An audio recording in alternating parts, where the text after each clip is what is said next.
Welcome to the Maple Money Show, the podcast that helps Canadians improve their personal finances to create lasting financial freedom.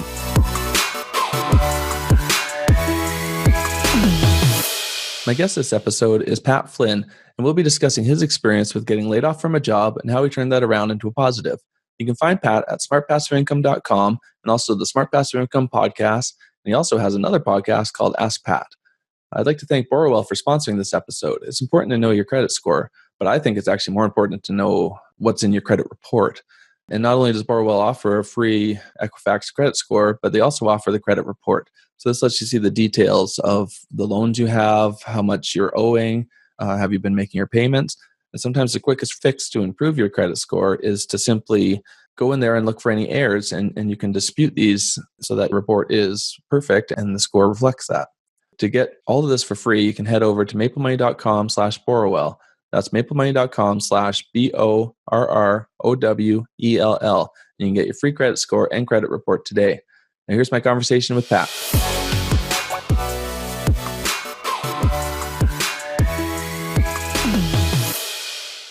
Hi, Pat. Welcome to the Money Mastermind Show. Thank you for having me, Tom. Appreciate it.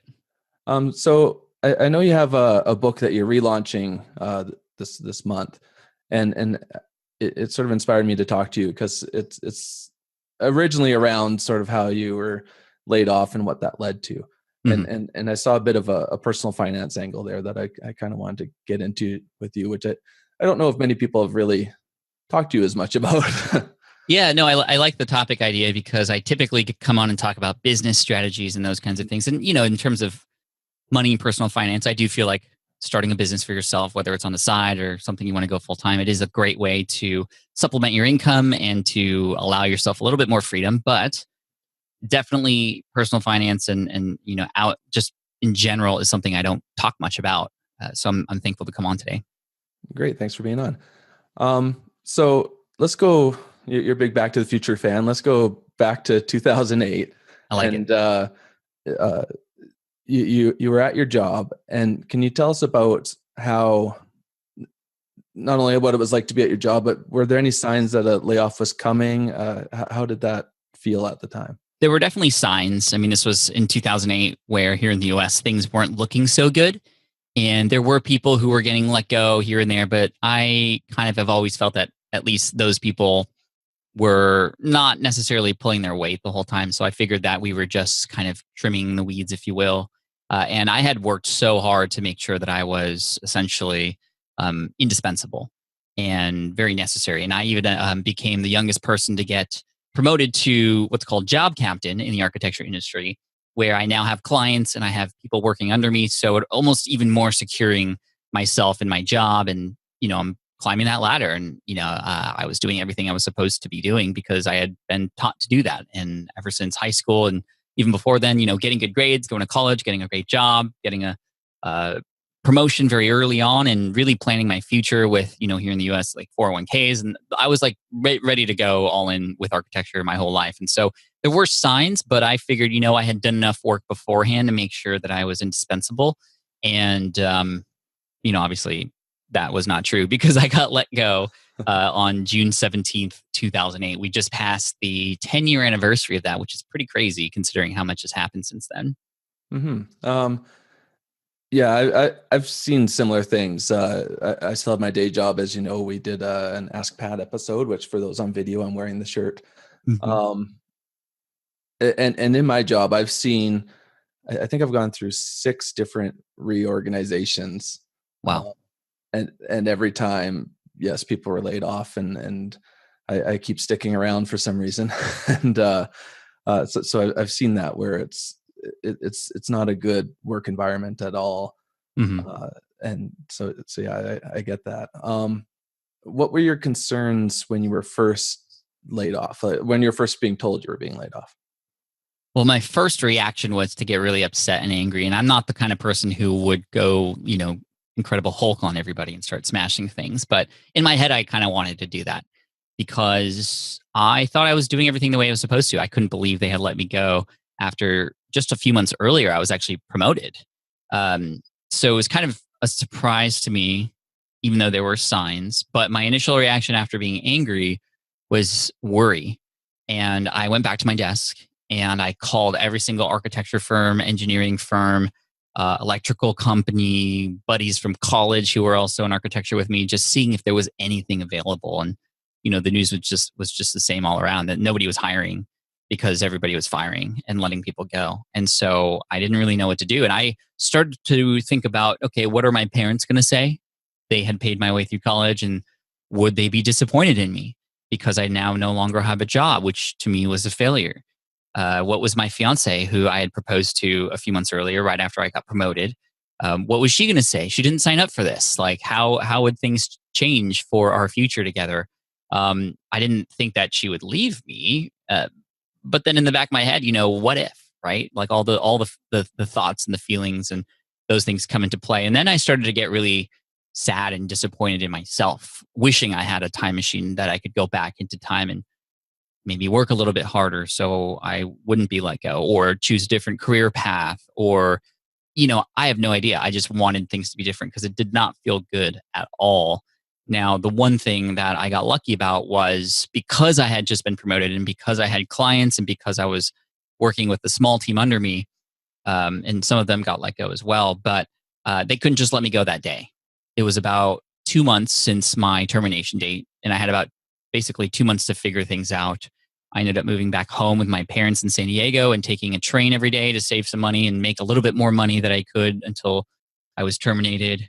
And that train ride became what I called the death train, because every day was one day closer to that termination date. And it was really hard.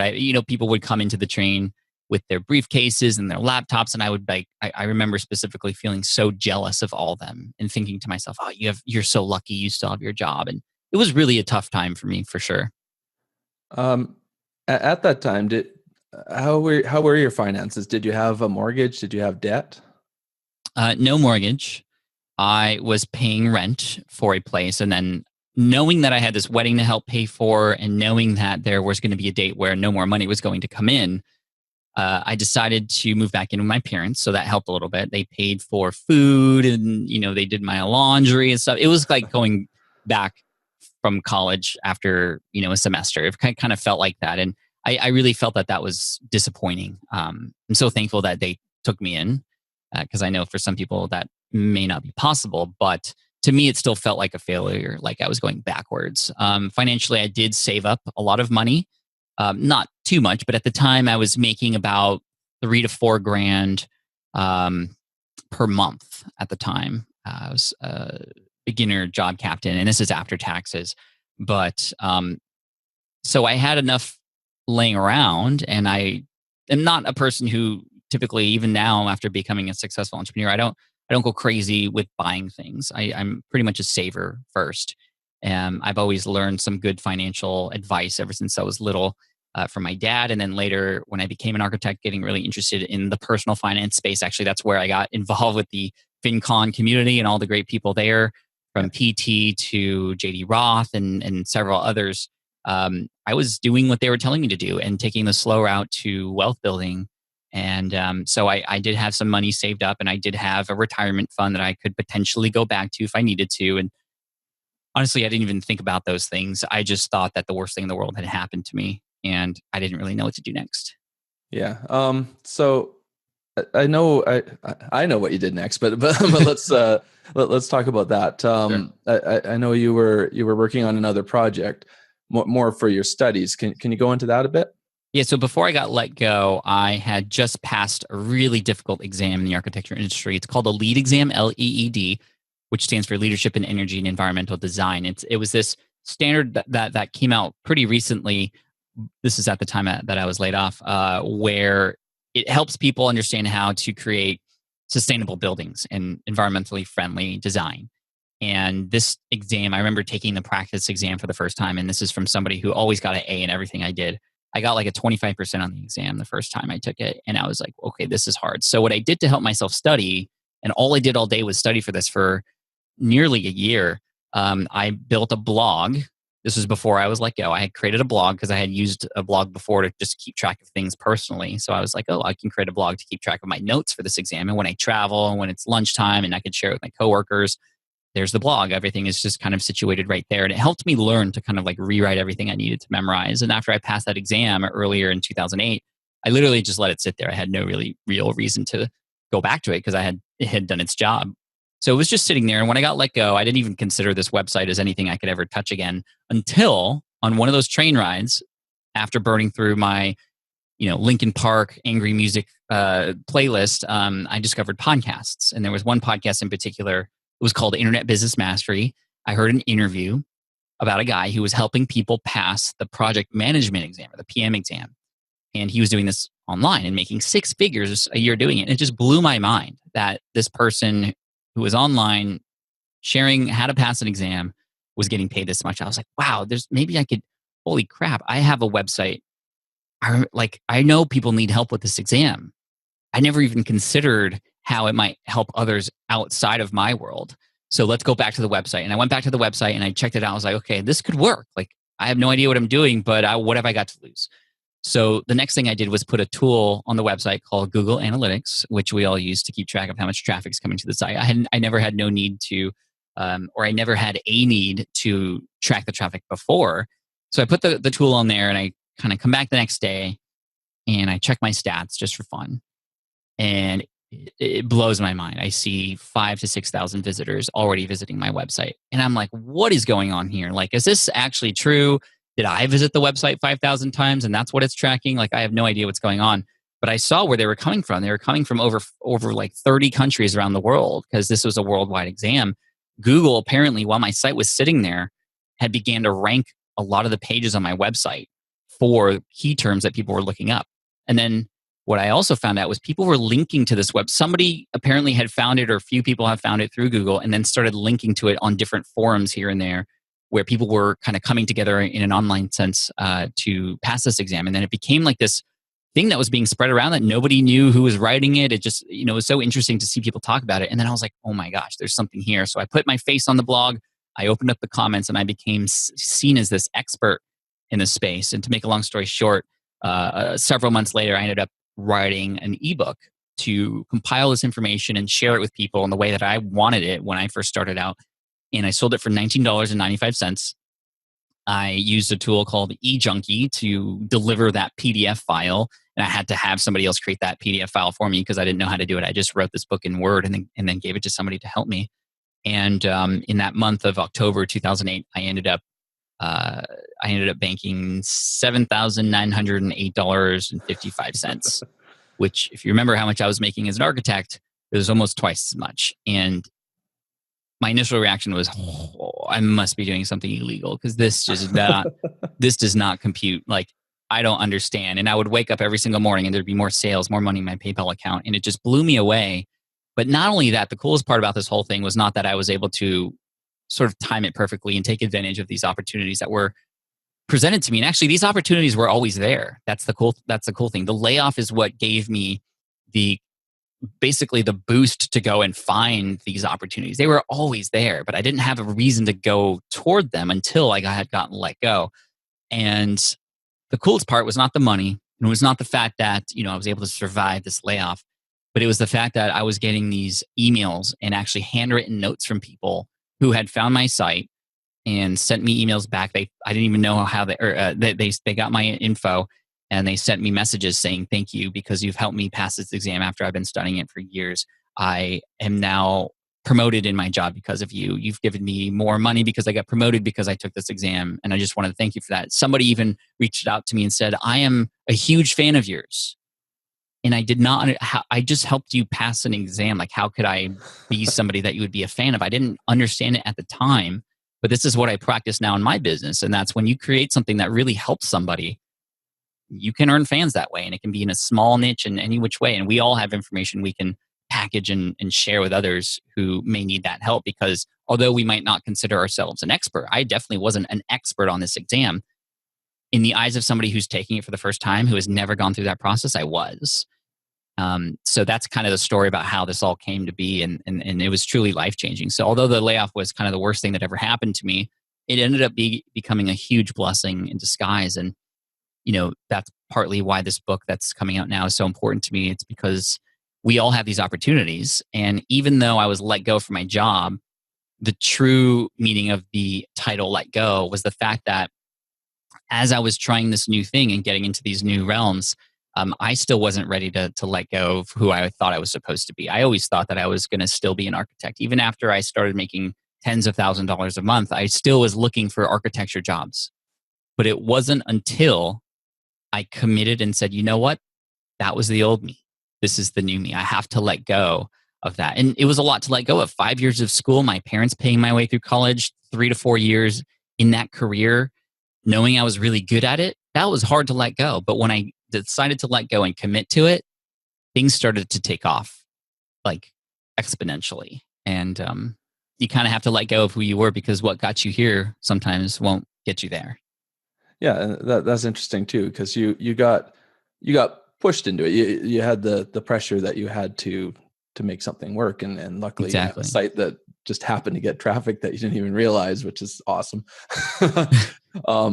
And I get to the idea that your fans, when to us it's you're just putting something on the web, but but what you say is changing their life. Like if they're passing that exam because of your help, like you've just changed their career. Like absolutely. And you have fans too because of what you're teaching online, on the podcast, on video, on your blog for years now. And you're helping people in all kinds of different ways. I mean, that's stuff that we don't realize has a huge impact on people. And that's really what I feel why we're here. We're here to serve others. And when you serve others, your earnings come. They just come. Your earnings are a byproduct of how well you serve others. And that's the way that I have learned through just kind of, I don't want to say by accident, because, a lot of people are like, Pat, you're so lucky. And, I am lucky, but I also know I could have just cried about being laid off the whole time and not do anything about it. I could have gone back to school. Like my parents were saying, my dad was like, you got to go back to graduate school. I mean, this is a perfect time. You might as well. And then you can come out of that and do better. But I just couldn't do that anymore because I had followed the path that I was supposed to be on. But it didn't work out. And I wanted to start to take control of my own life. And if I were to fail, I would want it to be something that I did to earn that failure versus something like the government that, had this control over me. So, that's why I'm very passionate about helping others discover how they can serve others through whatever their superpowers might be. Yeah. So one thing where you and I have been different so far is you were losing your job and then you were able to start your online business. For me, I've been doing both of them for almost a decade. Mm-hmm. And both do quite well, which is why it's harder to leave it. If you were back in 2008, well, say more like 2007 probably or whatever, mm-hmm. Would you have done things differently? Like, would you have looked at more having that side gig on, before you really needed it? I had always had random side gigs. I would sell baseball cards on eBay. I used to buy tickets for like Jimmy Eat World, and I'd buy them early so that, come 2 weeks before the event when it was sold out, I would sell those tickets back, like basically scalping. I don't even know if that's legal or not. But anyway, I was always like doing things on the side to generate more income. Yeah. But it was always those small little things that were just kind of one-offs. I had never considered creating my own business because I wasn't about to dedicate time to something knowing that I wanted to be a full-time architect, really. But I guarantee you that if I didn't get laid off, I wouldn't be doing what I'm doing today. Now, if I knew what I know now, and it was 2007, I would absolutely be able to hopefully create something on the side, just like you have. I think you're doing it in a great way where you can choose now your own adventure. You can keep both jobs, and as long as you are happy and balanced in both ways. And that I say that with an asterisk because things change, and something requires more work and it takes work away from the other, and it kind of is a balancing act. There's no such thing as perfect balance in work and life or business and business. But I guarantee you if I didn't get laid off, I wouldn't be where I'm at today. But if I knew what I knew now, I would create something on the side.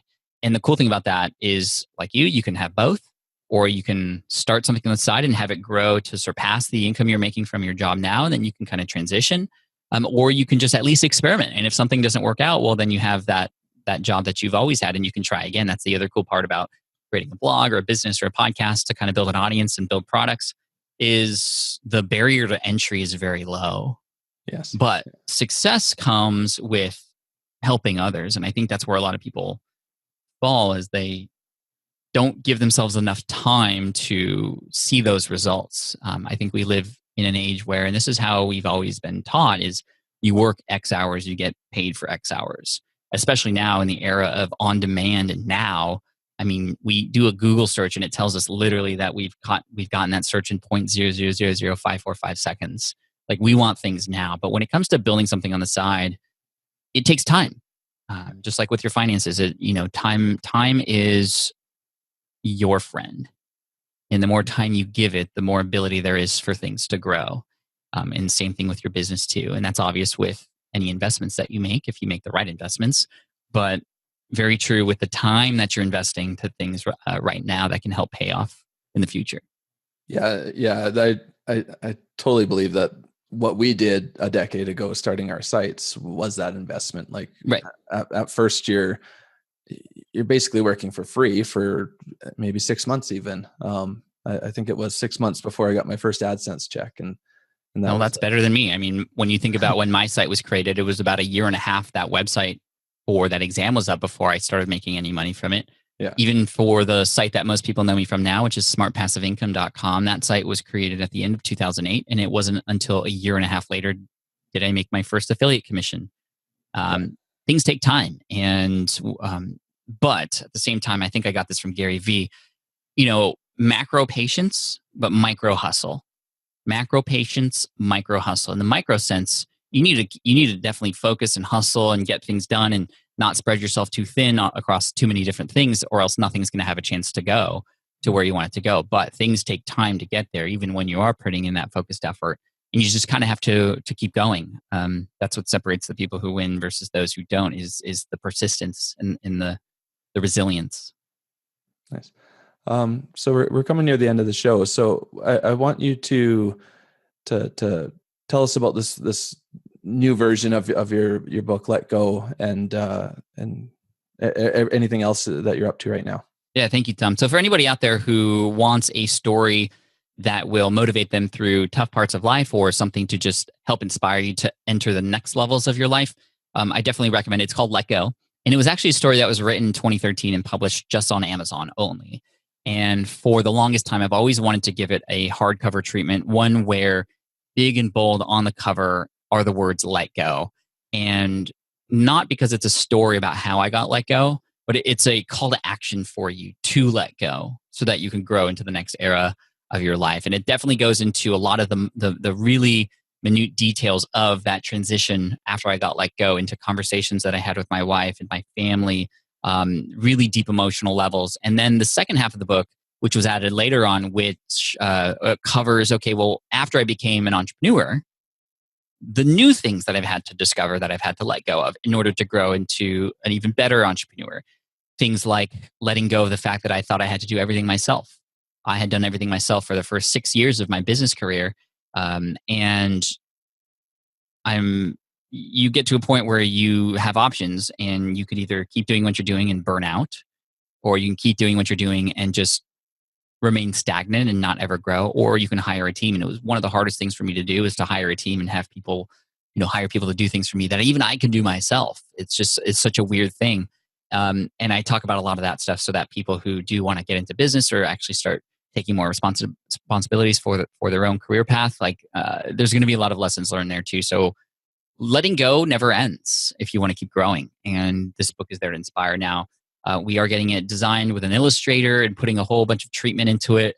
You can check out the campaign likely in the show notes, I would assume, or you can go to smartpassiveincome.com/10 years, because this came out right at the 10-year mark in terms of my anniversary. So June 18th or June 17th, 2018 was my 10-year anniversary. And this is a month-long Kickstarter campaign to raise funds to really give it the design treatment that it needs for you. And it's more of an art piece with a built-in motivational story in it too. And there's some fun Kickstarter reward levels for other things too. For example, some of my courses that you can get at a super discounted price, even access to me in a day in San Diego that you can hang out with me, a ticket to my event next year, and those kinds of things too. So it's a lot of fun. And, it was actually fully funded in less than 2 days.